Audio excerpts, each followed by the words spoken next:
Assalamualaikum warahmatullahi wabarakatuh. Hello everyone, we are from group 4. We'll explain it about vinyl chloride.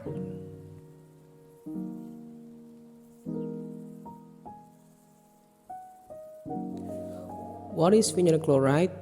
Vinyl chloride is a colorless gas that is flammable at room temperature and unstable at high temperatures.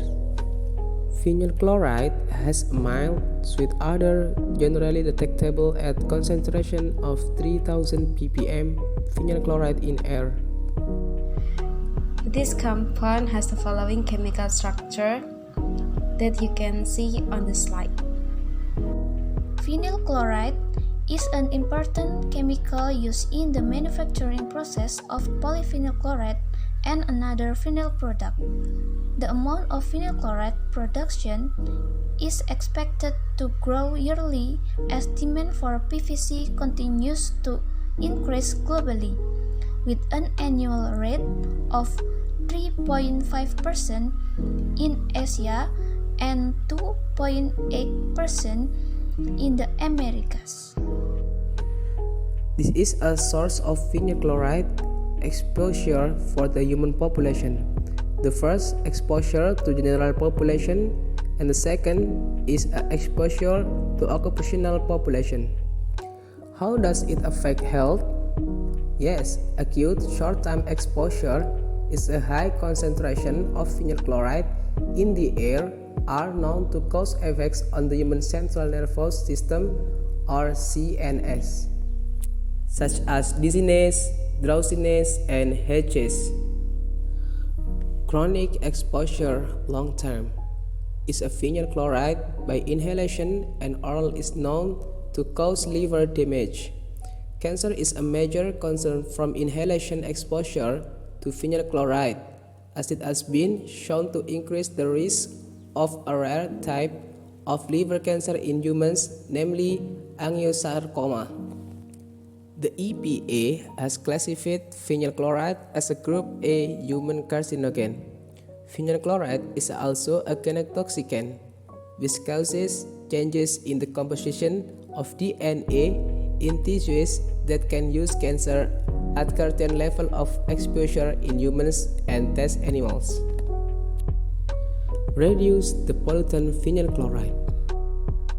In the first is MAC, or Maximum Acceptable Control Technology Standards.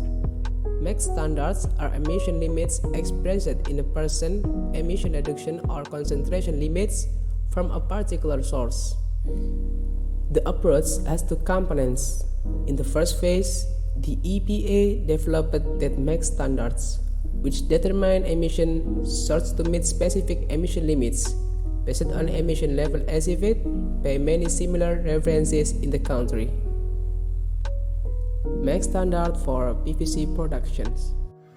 In 2002, it was determined that for PVC production, emission limits were set for the parameter vinyl chloride, which represents another water toxin from PVC production. The EPA has determined the final standards MACT and GACT for producing this PVC, including emission limits from process fans, resin sampling procedures, emission limits on effluents, and emission limits from source area. And the last topic is vinyl chloride control technology. Number 1 is self-absorption. This control technology is implemented by installing a vent gas absorber system to perform stripping and recovering residual vinyl chloride contained in the gas stream. The recovered VC is then reused in the polymerization unit. Number 2, incineration.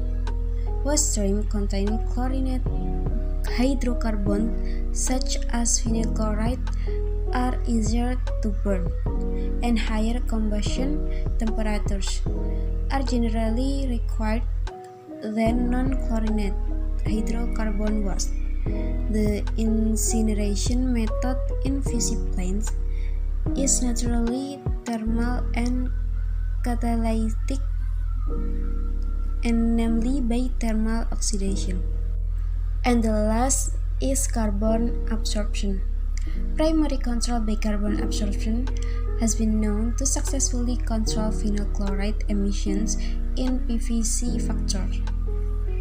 The practical application of this control technology is in monomer recovery system, closed slurry bend tanks, and storage because there are high concentration of vinyl chloride and low volume in this area.